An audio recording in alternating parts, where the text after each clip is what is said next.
Oh, hey guys. Alright, so we're going to do another cooking with the Enraged Homebum, aka the Angry Hobo. The Enraged Homebum. Cooking with the Enraged Homebum. Special. This is a special. And so let's begin. Let's begin. We'll start with the pot.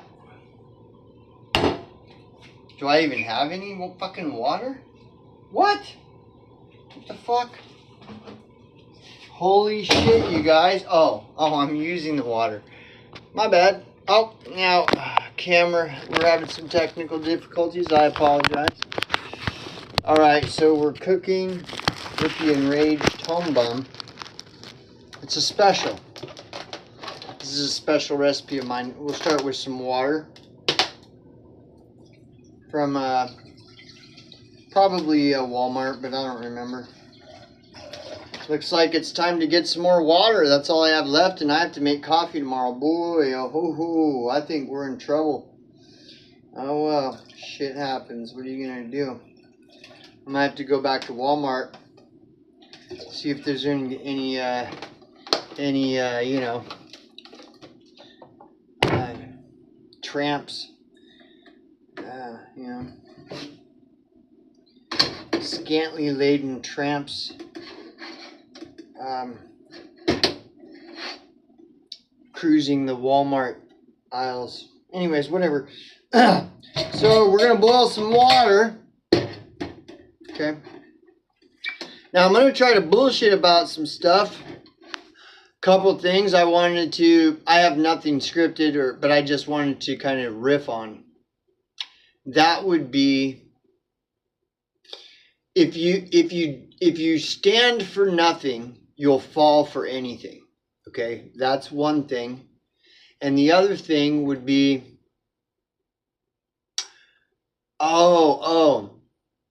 obsession. When a person has an obsession, that's a sign of a mental illness. So I'm going to try to bullshit on those things while we do the Enraged Homebum cooking hour. But so let's go simple while we cook. I'm probably not even going to be able to multitask. But if I do, we'll start simple with if you stand for nothing, you'll fall for anything. So let's start cooking. Okay, the water's boiling, and I'm just gonna whatever, dude. This is what I'm gonna do. Okay. I got what do I have? Well, shoot, what do we have in here? Anyways, we're just gonna do the spaghetti with the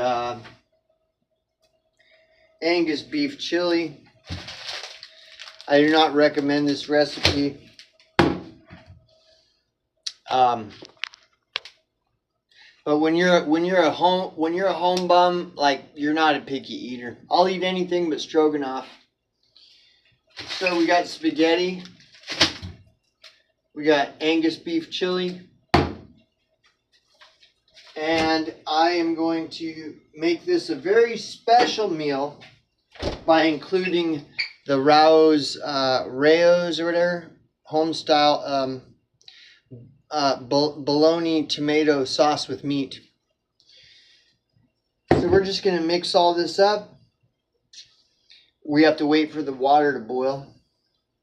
So I guess I will be able to kind of bullshit. Okay, so if you stand for nothing, you'll fall for anything. Okay. I fully believe this. Like, this is just, to me, it's just my opinion. That is fact. That is a total fact. Okay. So I'll just share some of my experience with this.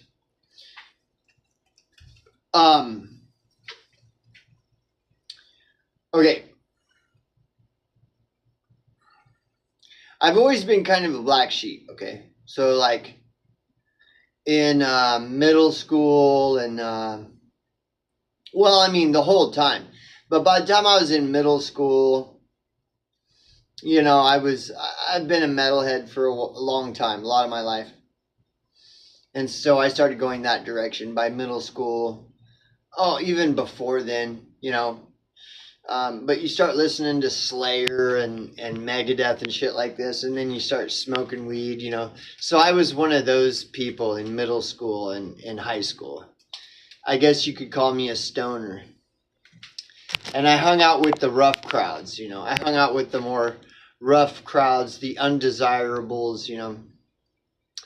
And a great comparison would be kind of like that movie, The Outsiders. If you ever seen the movie The Outsiders, it was based in two gangs, and the gangs were the greasers, and the greasers all wore just plain white t-shirts, and they greased their hair back. And then the socias, and the socias were basically the yuppies. Okay, so you had the yuppies, and then you had like the stoners, basically. And so I was a stoner. Okay. And so there was a constant like stoners versus yuppies rival going on. I wasn't like a nerd, you know. I wasn't like cool or anything, but I wasn't like a nerd or something, which I don't got nothing against. It's like, it doesn't matter. I had friends that were nerds. I had friends but a lot of the people I hung out with were fucking, you know, kind of the rough crowd, you know. And so all throughout life, I've just kind of been like that, you know, in some form or other. And, which is whatever. I mean, I'm just I'm just a simple guy. I live from day to day, you know. It's like whatever. I'm not trying to say like I'm something special, but it's just that's the way it was, you know. And I've never really changed all that much in a lot of ways. Okay. Anyway, so if you don't if you stand for nothing, you'll fall for anything. Okay. So even back then, I was making a stand against yuppies. Like fuck yuppies. Okay. Bottom line, boom, fuck yuppies. That's first and foremost is fuck yuppies. And so I was, you know, I didn't like, and I'll tell you why, because yuppies in like middle school and high school and all this, yuppies were just as bad as everyone else. Only the yuppies were always showered with accolades of praise by the teachers and the principal and stuff. So even though they were just as bad, if not worse. Well, them being just as bad is what made them worse, because they were hiding behind, you know, the clean cut look and everything. And it's like if you're a stoner and shit, we weren't hiding behind nothing. We were totally transparent. It's like I smoke weed and I fucking don't like yuppies. You know, fuck you. You know. And so even then I was, you know, standing for something back then. Okay. And everything was about Megadeth and Slayer and bands like that. Any and all kind of thrash bands. I was into thrash. I wasn't really into punk, but I was. So anyways, that was me. And just an average guy. Like I never went around harassing people or anything, but I made it clear who I am, like what side of the tracks I'm on, okay? And that was a stand back then, you know. And anyways, so then once I became homeless, it changed my entire world. Like homelessness is a completely different reality. It's like totally, I never even knew that reality existed, and I never anticipated that I would ever experience it, whatever it was, you know. And so then I experienced like a lot of it, right? A lot, like everything about it. I experienced nonstop 24/7 for at least 10 years, right? So by the time I was 18, from 18 to 20, more than 10 years, but we'll just say from 18 to 28. That was it. I eat out of dumpsters, sleep in bushes, get chased off by business owners and security guards and cops, and get arrested for sleeping, and get arrested for panhandling, and get arrested for, you know, sitting on a park bench. And it's just like so anyways, that was it. And I don't, you know, I can already, whenever I start describing this, I can already tell like people don't believe it. And that's the thing. That's why I love that the synopsis of that 12 or that 10-year study on the criminalization of homelessness, the synopsis just says it like so perfectly. It's like, imagine a world where it is illegal to fall to sleep. It's illegal to basically, it's illegal to exist. Imagine a world where it is illegal to exist. Well, you know, most people would find this scenario unrealistic to the point of being ludicrous. Like that's not even real to most people. Like that isn't even real.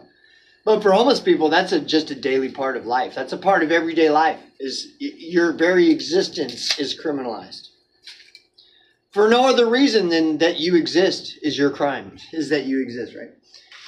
And nobody believes, dude. Like nobody. You just, and that's what I mean. That's why I love that synopsis. It says, "Imagine a world like that." Well, to most people, just imagining that is like unrealistic to the point of being ludicrous. Like they just can't even fathom that, right? But whereas homeless people, that's just everyday life for them. Everyday life is just another day, you know. It's illegal for me to exist, you know. And so anyways, I experienced that, right? For like 10 years at least, right? And so, and it just totally destroyed me. It just killed my soul, like everything. It annihilated every part of my being. I was just the walking dead, dude. That's all. So anyways, once I got out of it, you know, there was a whole long process of getting out of it and this and that. And then I was forced to assimilate to whatever you guys consider society, so-called civilized society. I was forced to, you know, you must participate, right? So I was forced to participate, you know. I can't just be homeless, right? Even though it's illegal anyways, but yeah. So I go through this long, drawn-out, forced process of assimilating to this insane society that's supposedly civilized, insane, and everything else. And that's when I realized, like, holy shit, like, dude, like, this is the hill I would die on. Is that like society is totally evil, like. Society is so evil towards the homeless, like, and then I would come across, well, much later, I came across, for example, Bible quotes, like the Bible quote that says, there is a generation whose teeth are swords, whose teeth are knives, to devour the poor from the earth, the needy from among men, right? And it's like, the Bible is 1000% true in that, but who would know except for someone like me? If you weren't homeless, you wouldn't know either. You'd read right through that and it wouldn't even click in your mind. Whereas me, I know that that's true. Like it's like there is nothing more true. And so that's something that I would totally stand for. Is homeless people. Like I would that is like a hill I would die on. And one of only maybe two. There are maybe two hills I would die on, and that's one of them. Is I despise. I have nothing but, I'm just totally disgusted with people that hate homeless people. Like I fucking despise them. They are the biggest scum fucks on the planet. There is nothing more disgusting than a person that hates a homeless person merely because they're homeless. And they come up with all their excuses and bullshit reasons. Like and so let's go back to that saying. If you stand for nothing, you'll fall for anything. So I realized, like, I didn't even have to convince myself. I was just like, once I found out what's going on with homeless people, it's like, I stand for homeless people. Like, this is disgusting. It is so sickening. It is beyond sickening. It is just it's sickening. And all the different excuses that they use to continue to ignore, like, homeless being tortured, basically, Well, Israel. There's always something going on in a galaxy far away. So therefore, there is no time to even talk about homelessness. And they never talk about it ever. And it is the most disgusting, sickening. Like, there's nothing more sickening than to observe the way U.S. society treats its own homeless. It is just unbelievable. It is so fucking unbelievable. So I'm like totally, I'm down for the homeless. So when I was in the homeless service provider field and I did street outreach 8 hours a day, 5 days a week for 10 years, it was like, I'm down. I'm ready to die for this cause. Like, I stand firm and I will not budge. I don't give a fuck. I won't budge. I just won't. Even if I tried, I couldn't. It's like an obsession. My stand is like an obsession. Like, you will never convince me that all homeless are lazy, mentally ill, drug addicted, criminal. Just like you'll never convince me of it's the Jews. Like, all these stupid fucking. So anyways, and ever since then, ever since I discovered this insanity about the homeless thing, like that's what I stand for. I stand for homeless people. It is so fucking disgusting. The whole thing is just completely fucking disgusting. And so going back to this thing about if you stand for nothing, you'll fall for anything, right? See, so, and when you look at it, like, I stand for something that nobody publicly does. Do you see anybody publicly talking about how they stand for the homeless and they stand against the criminalization of homelessness? No, nobody does, right? But what do people stand for?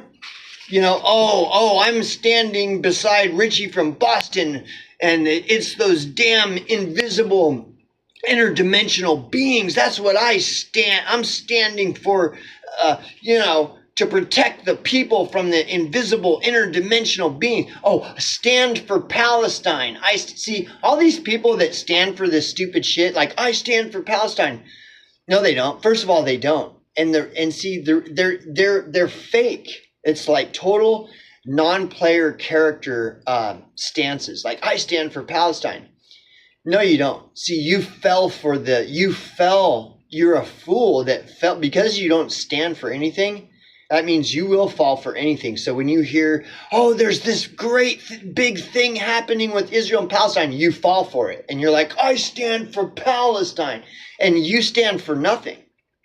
And you see this you see all these people that stand for nothing, and they're LARPing around live action role playing as if they stand for something. And Palestine is an example. And it's massive LARPing. Like, nobody stands for anything. Like, where is somebody making a meaningful stand? It's like with COVID. I stand against, dude, like, it's all just fake. Everything is fake. So anyways, let's get back to the cooking hour with the Enraged Homebum. So it appears as though these noodles are done. I did not pay attention to the time, but I'm about 17 minutes in on my cooking hour, and so this is done. Now what I'm going to do is I'm going to take this strainer. I got this strainer at the Dollar General, and I really like it a lot because it's small. So you see how small you can fit that anywhere instead of one of these big wire strainers. So I'll show you how this works. First I'll clip it on, and then I'll show you with the camera. This is my strainer, and I really love it. It was like, I don't remember. I think it might have been $10, but to me it's worth the $10 because when you live in a small space, you have to be space conscious about everything. And so my strainer is very space conscious. Let me show you what I did. I can turn the camera on. So I clipped it with these clips onto the pot. And so then I can come over here and just dump the water out like this. And like I said, isn't that cool? I think it's cool. I think it's cool. It really works great. Like, do you see not even one noodle has come out. See? So I'm making, whoa, we got massive steam. So I'm making Enraged Homebum dinner. And we're doing spaghetti, but we're going to mix it up with some beef chili. kind of thing. It's my own little Enraged Homebum recipe. Okay, so everything is out of there. Now let me get the butter. I'm in this motel, so I have a big giant refrigerator. Yeah. Anyways, so that's why yeah. But anyways, like, so whenever there's some popular stance, it's always fake. Like, for example, standing for Palestine. That's totally like a big trendy thing. I stand for Palestine. And it's always fake. Like, whenever you see someone they stand for nothing. And they need something to pretend that they stand for, you know. And so they join all this stupid shit like stand for Palestine. There's the butter. It's going in the noodles. And it's just gay, dude. It's just gay virtue signaling. You know, anything that's popular is totally fake. Just like COVID. Remember from 2019 all the way up until today, like COVID, the whole thing about COVID is the most popular. Everybody's always going on and on about COVID. The vaccines, you know, the masks, you know, on and on, like everything. COVID, I call it COVIDiodrome. Like COVID, the whole subject of COVID became one of the most clickbaity things I've ever seen on the internet. It's so gay. And everybody's acting like they're making some important, meaningful stance. Okay, like when COVID happened, when all that happened, dude, to me, it was totally nothing. See, this is the difference between me regarding COVID and your average person. I'm going to explain it. Okay, when COVID happened, like, this is why I agree with that meme that says it's the flu, bro. Like, there is, like, I'm not a doctor and I'm not going to give you any medical advice, but it's the fucking flu, dude. That's all it is. And so when they started making a big deal about how the flu is this deadly COVID disease and shit, like, I just laughed. Like, I was like, this is so stupid. But you see, because I'm Gen X, I've already seen this hysteria psyops roll out before with AIDS and the say no to drugs hysteria. Like, it's just more hysteria. So when COVID came out, it's just another fake, retarded hysteria bullshit thing that, you know, Gen Xers have seen this all growing up with AIDS and say no to drugs, and there's like many, right? Whereas millennials weren't around during the say no to drugs, and they weren't around during the AIDS hysteria, and all these other people, like, they just never learn. You know, and going back to like when I was in high school, and stuff, that was part of like me and the people I hung out with. We would see these stupid rollouts come out, you know, about AIDS is killing everyone, and we were stoners and we were greasers. And so we always mocked and laughed at mainstream media. We never believed all their retarded bullshit. That's just the way I've always been. And so when COVID came out, it's like nothing. It's like, yep, more bullshit, whatever. And that was it. There's nothing more to discuss. There isn't. Just move on. It's just another bullshit fucking hysteria, you know, that stupid people will fall for. That's it. Right? And so that's what, but what ended up happening is that's all anyone ever talked about. Whether you're on BitChute, Odyssey, Rumble, YouTube, whether you believe COVID is real or you believe it's not, that's all anyone talked about 24/7 because COVID became a big clickbait. And every aspect of COVID, including the shots and the masks and everything, it was all just one big, massive 24/7 nonstop clickbait fucking circle jerk. That's all. It was so embarrassing. It was so embarrassing. It's like, dude, it's the fucking flu. Like, move on. Why is every fucking... Why has every social media platform been taken over by the subject of COVID? Why? You want to know why? Because the majority of people are stupid. That's why. Because Frank Zappa was right about stupidity. Like, people are fucking just stupid, dude. They're never going to get it. They'll never fucking get it. And they'll stand for nothing. If you stand for nothing, you'll fall for anything. COVID was just another fucking... if you stand for nothing, you'll fall for anything. Okay? Now, going back to me. Now, I'm not saying this like to toot my own horn or anything. Because I am just a simple, average guy. I don't give a fuck. Like, whatever, dude. What the fuck ever. By the way, I put the rest of the fucking spaghetti sauce in. I put the can of chili in. I'm mixing it up. Let's turn it around and see what we got. Okay, let's see. So there you go. So I used Angus beef chili is in there. And then I used this Rao's home-style bologna tomato sauce with meat. And this is the end result. This is my dinner. And it's pretty good. You know, it's not a 5-star meal or nothing, but it's good. It's fucking good, dude. Yeah. Try it sometime you don't believe me. I'll save the jar. I guess I'll save it, you know, whatever. I guess try to recycle or some bullshit. I don't know. I might end up needing it. I already have. I've saved one of these jars and then ended up needing it and was like, wow, man, I'm fucking glad I saved.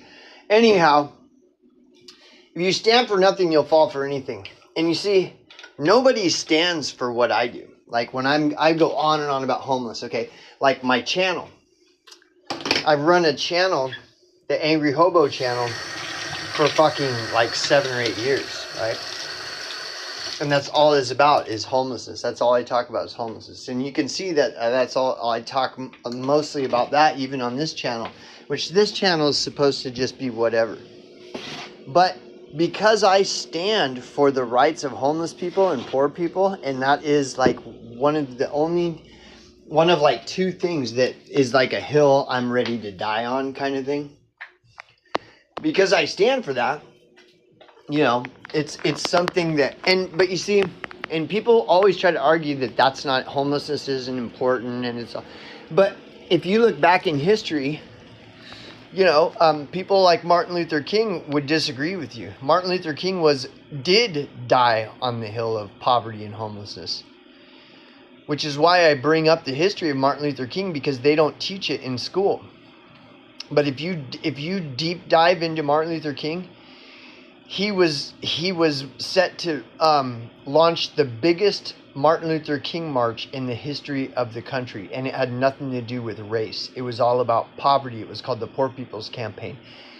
And coincidentally, he was assassinated days before the Poor People's Campaign was set to launch. Like, everybody knew the Poor People's Campaign was set to launch. It was snowballing completely out of control. What happened is Martin Luther King scared the shit out of the fucking establishment, because they knew poverty is one thing that will unite everyone, because the masses are suffering poverty. That's one thing that everyone can relate with everyone else on. Unless you're Asmongold or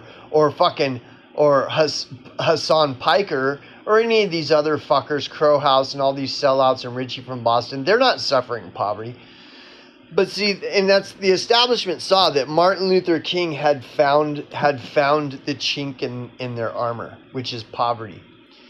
And you know, you get someone as influential in the public as Martin Luther King to start talking about poverty and launch a Poor People's Campaign, which was about, you know, calling for the rights of poor people and demanding a fair distribution of money, rather than it being this big unfair thing where you've got like super wealthy people like the Rothschilds that fucking own like 80% of the planet, you know, like fuck that. And Martin Luther King was the only motherfucker that launched a campaign that demanded for fucking justice regarding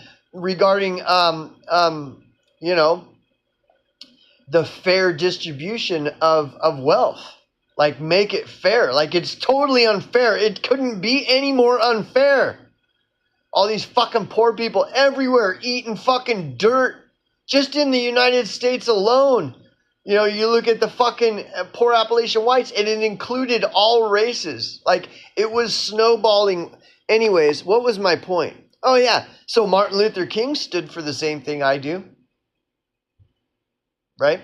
And you can go down the list. Like, Gandhi was another one. Who always, everything, like the majority of what Gandhi did was about poverty.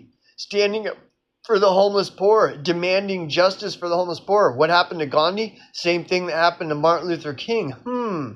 You know, and you can go down the list. What was it? Nelson Mandela. And not that I agree. Look, I'm not endorsing nor opposing any of these people. I'm not saying, see, I'm not copying Martin Luther King. I came to this conclusion on my own based on my own experience. I lived on the street for 10 years. I saw that it is illegal to exist if you're so poor that you can't afford a home. Your existence is illegal. Like, dude, Martin Luther King saw a similar thing. All these people that were standing for what I stand for saw a similar thing. And it's funny how they all get killed, isn't it? Like, if I was a public figure like Martin Luther King, I would have been assassinated by now.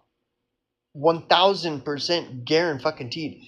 Why do you think that the establishment feels so threatened by messages like Martin Luther King's Poor People's Campaign and messages like Gandhi, who is speaking out for the poor and challenging the rich, and all these other people that mysteriously they're just getting, you know, assassinated all everywhere. So much so that everyone's afraid to say anything. And now it is exactly that. People are afraid to even talk about homelessness. And their biggest fear is because it won't go over well with their peers. They'll look weird in front of their peers, you know? It's not a fashionable thing. They won't be fashionable if they start talking about that. That's why nobody ever talks about it. And that's why everybody pretends like there's something more important going on when there isn't. There truly isn't. The reason Martin Luther King, as an example, did that is because he saw how important it was. And things are way worse now than they were back when Martin Luther King launched the Poor People's Campaign, which, by the way, the assassination of Martin Luther King stopped that whole thing dead in its tracks. And no one has ever genuinely, truly picked up the torch where Martin Luther King left off, where he was assassinated. No one has. No public figure has genuinely picked up the torch because they're all pussies. That's why. They're fucking pussies. And when you look, and this isn't to talk shit about Asmongold, but Asmongold, just like any and everyone else, needs to be challenged. These people like Asmongold with these massive platforms that bring in millions of dollars a year, sitting around in front of a computer joking about their opinions on politics and video games, those people have a responsibility to talk about important shit, but they never do.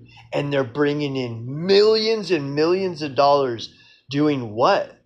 Sitting in front of a computer and talking shit and joking around like I do often with this channel. But there's a difference between my channel and Asmongold. Power means responsibility. The more your platform reaches a level closer to the level of someone like Asmongold, the more responsibility is put upon you to use that channel to do something meaningful with it. You know, rather than just like play video games. Like, think about how rich someone like Asmongold or PewDiePie is. Now go to any major city and look at like these elderly homeless people. Elderly homeless people. So what's going on there? I mean, see, Asmongold doesn't care what's going on there. He doesn't want to talk about what's going on there. Why Asmongold, who's a millennial, is a fucking multi-millionaire because he sits around in front of a computer and fucking bullshits. Meanwhile, an elderly person is so fucking destitute they're eating out of dumpsters all over in every major fucking city in this country. Asmongold doesn't want to talk about that because it will make Asmongold look bad. Like, dude, how can you sit there? Do you even have a conscience? How can you sit there bringing in millions of dollars doing, you know, goofy videos where you crack jokes about liberals and you know, talk about video games. Meanwhile, homeless elderly people like span the entire country in every major city and are eating out of dumpsters and shit. How can you even live with yourself, you know? And again, this isn't to cast shade on Asmongold, but this is why people like Asmongold never talk about this stuff, because ultimately what it will do is make them, people like Asmongold, look bad. It's like, dude, you don't do anything. You live the most leisure life in America. Like, dude, people like me are fucking bust. Dude, I am a fucking slave, bro. And dude, I barely make enough money to even fucking live. Meanwhile, people like Asmongold are just kicking back doing nothing, like PewDiePie and Asmongold. And then they celebrate these people. Oh yeah, PewDiePie is so great. And all. Like, what? This doesn't make any sense. This is why, like in my last video, I went off on a fucking 45-minute tangent about communism. That's exactly what communism is. Communism is people that do nothing and sit around and fucking do jack shit and jack off all fucking day are the billionaires. And the people that are fucking grinding their fucking shit to the bone just to barely scrape by, those are all the people that are poor. And the millionaires are the ones just kicking back, eating chicken and watching fucking porn or whatever. Like, they don't even do anything. And they're the most richest motherfuckers in the planet. Like, and you know, that is what communism is, dude. And it's right in yours and my face all day, every day, no matter what. Whether we go to YouTube, BitChute, Odyssey, Rumble, mainstream media, it's fucking everywhere, you dumb motherfuckers. And this is why Martin Luther King's Poor People's Campaign was so threatening to the establishment that they immediately assassinated him, is because if you start uniting all these poor people that are sick and fucking tired of all these rich cunts who do nothing ever, and they are the ones with the loudest voice preaching how everyone else should work, meanwhile they do absolutely nothing. If you united all these poor people, they would fucking ravage the fucking ivory towers and fucking just bring them crumbling to the ground. And that's why they keep the boot firmly planted on all these people's necks, including mine. Keep the boot firmly planted. Keep all these Asmongolds and